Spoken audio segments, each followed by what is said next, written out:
नमस्कार दोस्तों, कैसे हैं आप। आपका स्वागत है आज के एक नए वीडियो में। आज हम आए हैं भारत की राजधानी दिल्ली में। दिल्ली आने के लिए सभी ऑप्शंस मौजूद हैं। बाई एयर आप यहां आ सकते हैं। यहां पर इंदिरा गांधी राष्ट्रीय हवाई अड्डा स्थित है। रेलवे से दिल्ली अच्छे से कनेक्टेड है और सड़क मार्ग से भी अच्छे से कनेक्टेड है। साथ ही में यहाँ मेट्रो की कनेक्टिविटी भी अच्छी मिल जाती है। तो चलिए शुरू करते हैं सफ़र हमारी दिल्ली की। सबसे पहले हम जाने वाले हैं राजघाट, जहां राष्ट्रपिता महात्मा गांधी जी की समाधि बनी हुई है। तो यहीं से हम अपने सफ़र की दिल्ली यात्रा की शुरुआत करने जा रहे हैं। हम सबको याद है कि 3 जनवरी 1948 को महात्मा गांधी जी की हत्या की गई है और उनकी समाधि यहाँ दिल्ली में बनाई गई है। आप यहाँ पे स्क्रीन पे अभी देख सकते हैं महात्मा गांधी जी की समाधि बहुत ही बड़े क्षेत्र में यहाँ पे बनी हुई है। उनकी अस्थि कलश यहाँ देखी जा सकती है और उनके नाम से एक अमर उजाला ज्योत यहाँ हमेशा जलती है। भारत के स्वतंत्रता आंदोलन में महात्मा गांधी जी की एक अहम भूमिका रही और बहुत बड़ा योगदान उन्होंने स्वतंत्रता की लड़ाई में दिया है। दोस्तों, यहाँ पे विजिट करने के लिए आपको कोई चार्जेस, कोई एंट्री फीस नहीं लगने वाली, लेकिन यहाँ पे खाने पीने की चीज़ें, प्लास्टिक की बोतलें अंदर ले जाना सख्त मना है। गेट पे ही इस बातों की चेकिंग की जाती है, इसका ध्यान रखें। ये जो राजघाट है, यहाँ पर आप मेट्रो ट्रेन की मदद से आ सकते हैं। साथ ही साथ यहाँ बसें भी चलती है। बस की मदद से भी आप यहाँ तक पहुँच सकते हैं और महात्मा गांधी जी की जो समाधि है इसका दर्शन आप कर सकते हैं। हमने भी यहाँ पर महात्मा गांधी जी की समाधि का दर्शन किया और उसके बाद ये जो राजघाट है, राजघाट के बिल्कुल बगल में ही एक आदिवासी नृत्य की तालीम चल रही थी। हमने सोचा कि उसको भी विजिट किया जाए। तो एक बार दृश्य देख लेते हैं जो आदिवासी नृत्य की तालीम किस तरह से की जा रही है, आप देख सकते हैं। ये देश के विभिन्न भागों से आए हुए छात्र छात्राएं हैं, नौजवान हैं, जो कि अपनी राज्य की सांस्कृतिक जो धरोहर है उसका प्रदर्शन यहाँ करते हैं। उसकी प्रैक्टिस अभी चल रही है। आदिवासी नृत्य की आप देख सकने के बाद हमने बस पकड़ ली और महज 10 रुपये देकर हम पहुँचने वाले अभी लाल किला। वैसे लाल किला आप मेट्रो की मदद से भी पहुंच सकते हैं। मेट्रो का अपना लाल किला करके खुद का मेट्रो स्टेशन है। यहां पहुंचने के बाद आपको महज 40 रुपये की एंट्री टिकट जो है, एंट्री फीस, वो खरीदनी पड़ेगी। और यहां पास ही में अमानती सामान गृह है। यहां पर आप अपना सामान रखकर किले का नज़ारा देख सकते हैं। ये है दिल्ली का लाल किला। जी हाँ, वही जगह जहां पर भारत के प्रधानमंत्री स्वतंत्रता दिवस पर और गणतंत्र दिवस पर खड़े होकर भारतीय जनता को संबोधित करते हैं, भाषण देते हैं। ये वही जगह है। भारत का गौरवशाली इतिहास बताने वाली वास्तु लाल किला। और ये है छत्ता बाज़ार, जहाँ पर उस पुराने ज़माने में बाज़ार लगता था और अमीर, उमराव और शहजादे यहाँ पर आकर खरीदारी करते थे। यह है छत्ता बाज़ार। छत के नीचे जो बाज़ार लगता था उसको छत्ता बाज़ार कहा गया है। दोस्तों, बहुत सारे शासकों ने यहाँ से अपने देश का राज कारभार किया है, यहाँ से अपनी सत्ता कायम की है। चाहे हो राजा हो, बादशाह हो, इन्होंने यहीं से अपना देश चलाया है। और ये कुछ चित्र आप देख सकते हैं यहाँ पे। अंदरूनी किले का जो भाग है किस तरह से दिखता है। इतिहास को समझने के लिए ये बहुत ही बेहतरीन जगह है। तो आप सभी से अनुरोध है कि अब एक बार लाल किला ज़रूर आए। और अब चलते हैं दीवाने आम की तरफ। दीवाने आम यानी जहाँ राजा आम जनता की प्रॉब्लम्स को सुनते थे। अभी आप स्क्रीन पे जो देख रहे हैं वो है दीवाने आम। और उसी के सामने दीवाने खास, जो संगमरमर की जो इमारत बनी है वो है दीवाने खास। यहाँ पे दीवाने खास का दृश्य आपके सामने आप देख सकते हैं कि बिल्कुल संगमरमर की कारीगरी नक्काशी की गई है और उसमें कीमती पत्थर और हीरे जवाहरात तो उस टाइम जड़े हुए थे। बाद में आक्रांताओं ने आके उसको उखाड़ कर ले गए, अंग्रेज वगैरह। वो हम अभी छत्ता बाज़ार में फिर से घूम रहे हैं। यहाँ पे बाज़ार लगा करता था उस ज़माने में। वैसे लाल किला बहुत बड़ा है। अगर आप शांति से लाल किला देखना चाहते हैं तो आपको कम से कम 3 से 4 घंटे का समय जो है लगने वाला है, लेकिन अपने पास इतना समय नहीं था, इसलिए हमने कुछ बातों को, कुछ चीज़ों को स्किप किया और हम सीधा बाहर निकल कर आए। अंदरूनी एक बात मैं और आपको बता देना चाहता हूँ कि यहाँ पे अफसाना करके एक म्यूज़ियम है और उसकी 250 रुपये एंट्री फीस है। बस उसमें फ़ोटोग्राफ्स है, अगर आप चाहें तो ले सकते हैं। दोस्तों, अब हम आए हैं हमारे अगले मॉन्यूमेंट की तरफ, जहाँ सीढ़ियाँ चढ़कर ऊपर जाना पड़ता है, और ये मॉन्यूमेंट का नाम है जामा मस्जिद। जी हाँ, लाल किले से महज 1 किलोमीटर दूरी पर स्थित है ये जामा मस्जिद, और यहाँ पे आने के लिए आपको मेट्रो की सुविधा उपलब्ध है। आप पैदल भी यहाँ आ सकते हैं। बहुत ही खूबसूरत लाल बलुआ पत्थर जो है उनको तराश कर ये इमारत बनाई गई है, और ये एक बड़ी मस्जिद कहलाती है भारत की, जामा मस्जिद। शाहजहां के टाइम पे ही ये बनी हुई है।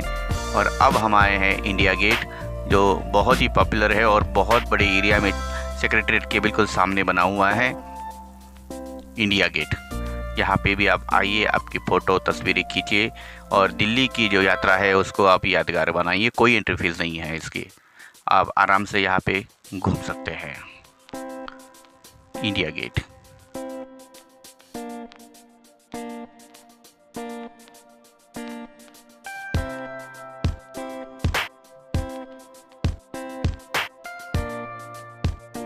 दोस्तों, इंडिया गेट घूमने के बाद अब हम चलते हैं अपने अगले पड़ाव के। यहाँ पे नाम है कुतुब मीनार। 13वीं सदी का एक बेहतरीन वास्तुकला का नमूना है। यहाँ पे एंट्री फीस आपको 50 रुपये लगने वाली है। पूरी सिक्योरिटी चेकिंग के बाद ही आपको अंदर छोड़ा जाता है। और यहाँ पे अमानती सामान गृह भी बना हुआ है। यहाँ पर आप आपका सामान रखकर अंदर कुतुब मीनार देखने जा सकते हैं। अभी हम यहाँ से एंट्री कर चुके हैं और ये कुतुब मीनार और आसपास की जो इमारतें हैं, कुछ गिरी हुई है, कुछ अच्छी स्थिति में है, हम सब आपको दिखाने जा रहे हैं। ये कुतुब मीनार आप देख सकते हैं। इसकी नींव कुतुबुद्दीन ऐबक ने रखी थी, लेकिन उसके बाद के 2-3 शासकों ने इसे पूरा करने का कार्य किया है। ये जो कुतुब मीनार है एक सबसे ऊंची मीनार कहला जाती है और अंदरूनी तरफ से इसको सीढ़ियाँ है, सीढ़ियों के माध्यम से ऊपर जा सकता है। लेकिन 1984 में एक दुर्घटना हो गई, अचानक बिजली चली गई और जो स्टूडेंट्स थे वो देखने आए थे कुतुब मीनार, उनमें अफरा तफरी मच गई और भगदड़ मच गई। उस कारण कुछ छात्राओं की मौत हो गई और तब से माना जाता है कि कुतुब मीनार की जो सीढ़ियाँ हैं, अंदर से ऊपर जाने वाला रास्ता बंद कर दिया गया है। दोस्तों, दिल्ली का सुल्तान अलाउद्दीन खिलजी ये चाहता था कि मैं कुतुब मीनार की दोहरी ऊंचाई का और एक मीनार बनाऊं और उसे अपना नाम दे दूं, और इस कार्य को उसने आरंभ भी कर दिया था। लेकिन दुर्भाग्यवश पहला मीनार खड़ा हुआ ही नहीं था, तभी अलाउद्दीन खिलजी की मौत हो गई और वो जो पहला मीनार है अभी खंडहर के जैसा दिख रहा है। हम अभी उसके तरफ जाएंगे तो आपको दिखाएंगे।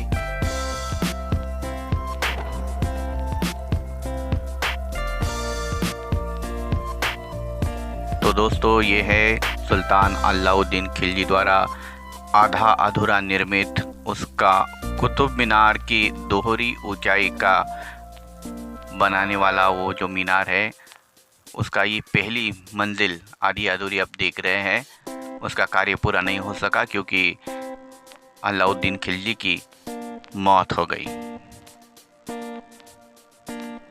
इसको अलाई मीनार के नाम से जाना जाता है और इसकी पूरी जानकारी यहाँ पे शिला में दी गई है, आप यहाँ पे पढ़ सकते हैं।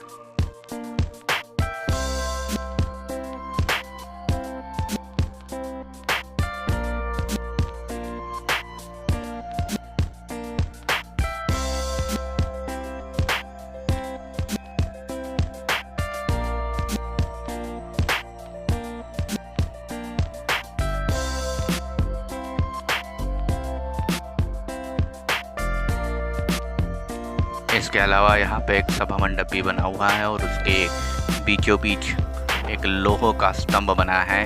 इसे लोह स्तंभ बोला जाता है और इसकी खासियत ये है कि सदियां गुजर गई, सैकड़ों साल बीत गए, लेकिन इसको जरा सा भी जंग नहीं लगा, इसलिए इसे एक अजूबा अपने आप में माना जाता है। आप देख सकते हैं इसमें बिल्कुल भी जंग आपको नहीं देखने को मिलेगा।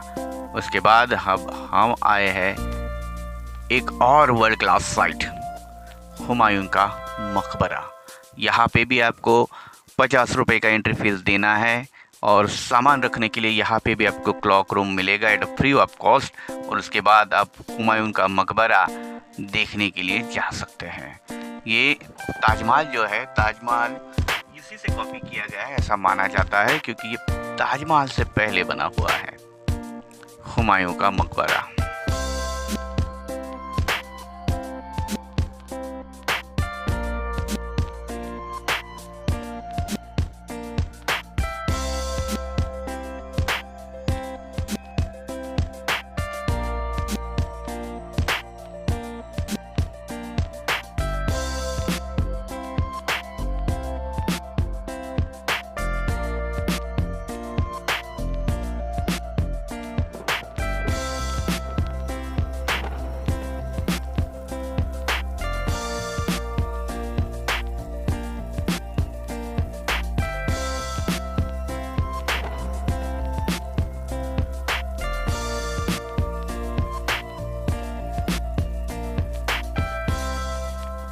ये हुमायूं का मकबरा भी लाल बलुआ पत्थर से बना हुआ है बाहर की तरफ, और अंदरूनी कुछ जगह पे यहाँ पे संगमरमर का काम किया गया है। यहाँ पे जितनी भी कब्रें हैं, अंदर की तरफ जो कब्रें है वो शाही घराने की, राजघराने की कब्रें है, और बाहर की तरफ जो कब्रें है वो अदर दैन शाही घराने की कब्रें है, यहाँ पे देखी जा सकती है। ये मकबरा, हुमायूं का मकबरा, अगर आपको शांति से देखना है तो कम से कम 2 से लेकर 3 घंटे का समय आपके पास होना चाहिए। ये यूनेस्को का वर्ल्ड हेरिटेज साइट है, देखने लायक मॉन्यूमेंट है। मैं आपके दरख्वास्त करूँगा आपसे कि अगर आप कभी दिल्ली आए तो यहाँ पे ज़रूर विजिट करें। इसके अलावा दिल्ली में देखने के लिए बहुत सारे मॉन्यूमेंट हैं, जैसे कि अक्षरधाम मंदिर हो गया, लोटस टेम्पल हो गया, राष्ट्रपति भवन हो गया, सेंट्रल सेक्रेटरीट हो गया। ऐसे बहुत सारे मॉन्यूमेंट हैं जो देखे जा सकते हैं। दिल्ली बहुत बढ़िया है देखने के लिए, और यहाँ आने का सबसे बढ़िया मौसम जो है वो नवंबर से लेकर के मार्च तक है, क्योंकि उसके बाद यहाँ पे गर्मी बढ़ जाती है, तो गर्मी के दिनों में यहाँ पे आना आप अवॉइड कीजिए। सो नवंबर से लेकर मार्च या अप्रैल का जो पहला हफ्ता है is a best time to visit Delhi. आप यहाँ आए और अपनी देश की राजधानी, उसकी संस्कृति, इतिहास अपनी आँखों से देखें। यहाँ पर रुकने के लिए आपको 500 से लेकर 5000 तक अच्छे होटल मिल जाएंगे, बजट होटल मिल जाएंगे, डॉर्मेट्री मिल जाएंगी। और रही बात खाने पीने की, तो यहाँ पर खाने पीने की कोई चिंता नहीं है। यहाँ पे स्ट्रीट फूड है और सब तरह की चीज़ें यहाँ पे खाने को मिलती हैं। तो मैं आपसे फिर एक बार रिक्वेस्ट करता हूँ कि आप दिल्ली आइए, यहाँ घूमिए, अच्छी अच्छी तस्वीरें खींचिए और अपनी मेमोरी क्रिएट कीजिए। हमने भी अच्छी अच्छी तस्वीरें यहाँ पे खींची है, आप देख लेना, आपको कैसी लगी वो कमेंट में बता देना। तब तक जय हिंद, जय भारत।